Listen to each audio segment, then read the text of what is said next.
नमस्कार मंडळी. तर बघा ही उन्हाळ्यात आमचं कसलं माळव आलंय बघा.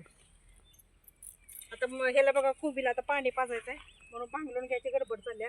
तर हे भांगलून उराटते का बघा, तण केवढं मोठं मोठं आलंय बघा. आणि असं उरकणं पण झालंय. तर मागचं भांगलंय या, तर आता मागं तण दिसायला लागले. अजून पुढचं व्हायचं आहे. तर थोडे दिवस बायका गावल्या, त्यांनी भांगलं. तिकडं पुढं भुईमुग आहे, ते भुईमुग हे भांगलून घेतला. कारण ते आराटा व्हायला लागले की पुन्हा भुईमुगाला हलवायचं, त्यामुळे ते आधी भांगलून घेतला. आता बायकाच मिळाना झाले त्या. आणि आमच्याकडे मध्ये 4 दिवस पावसाचं जरा वातावरण झालं, म्हटलं पाऊस येईल आणि पाडव्याची गडबड, त्यामुळे ते राहिलंच बघा. आता हे बघा तण केवढं मोठं झालं. आणि तिकडं पाणी पाजलंय म्हणून इकडं तण करून बसले. इकडचं भांगलून झालंय या पुढचं. तर आता ही भांगलायचं होतं तिकडं आणि तण याचं बघा. तर आता दिवस मावळा गेलाय त्यामुळे आता भांगलायला एवढं भारी वाटतंय की नाही. आणि एवढं छान भांगलायला उरागतंय रानात. या घाट पण रानाला लई छान आहे, त्यामुळे उरागतंय रानात भांगलायला. आणि मोठं तण झालं की नाही की भांगला इथं चांगलं. तर बघा भांगल्याला रान कसं दिसतंय आणि तणाचं बघा. तण बघा केवढं तण आलं. आणि ते उरकायसारखं तण आहे. गोडवा असल्यामुळे निघतंय, नाही तर त्यात लवाळा हे असलं की निघत नाही. हे लगेच निघतंय बघा. आणि भाजी होती यात तांदळाची भाजी काढली. राहिलेली मोठी मोठी भाजी तशीच फुलं आलेली, आता ती काढायची चालली.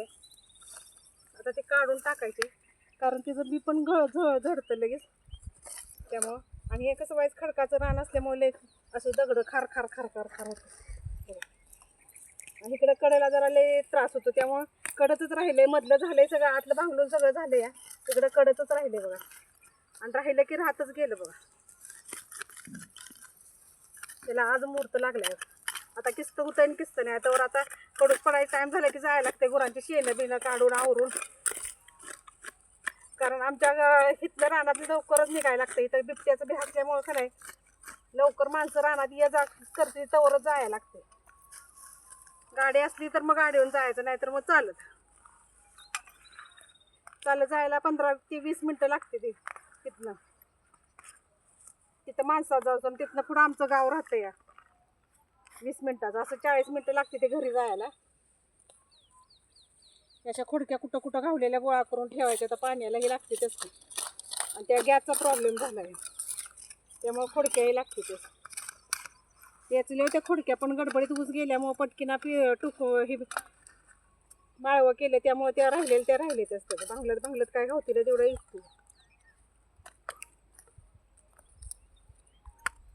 तर आता जरा दमानं जायचंच टाईम होते बघा. आता 5 वाजायला आले. त्या अजून व्हायचं अर्धा तास बसायचं, जाऊन आवरून घ्यायचं बघा. शेतकऱ्याला रानात आल्यावर शेवट पर्याय नाही. माणसं म्हणते शेतकऱ्याला काय काम आहे. शेतकऱ्याला ऊन नाही ताण नाही. पण आता वातावरण पण छान झाले, त्यामुळे एवढं काय वाटणं झालं भांगलाय. तर दुपारचं असं ऊन लागतंय, काय बोलायचं काम नाही. की बघा काटमाट एक जर काटा लागला की नाही, घावत पण नाही दिसत पण नाही त्याचा काटा. बघा पांढरा शुभ्र काटा असतो. आपल्या बोटास शिरला का नाही नुसतं लसतं, पण दिसत नाही कुठं काटा. त्याला असं उपटून एका बाजूलाच टाकायचं. 4 मिनटं. तर बघा मंडळी, कसा माझा व्हिडिओ तुम्हाला वाटतोय. आवडला असेल तर सबस्क्राईब करा, लाईक करा, शेअर करा. आमच्या शेतकऱ्यांचा व्हिडिओ तुम्हाला आवडत असतो तर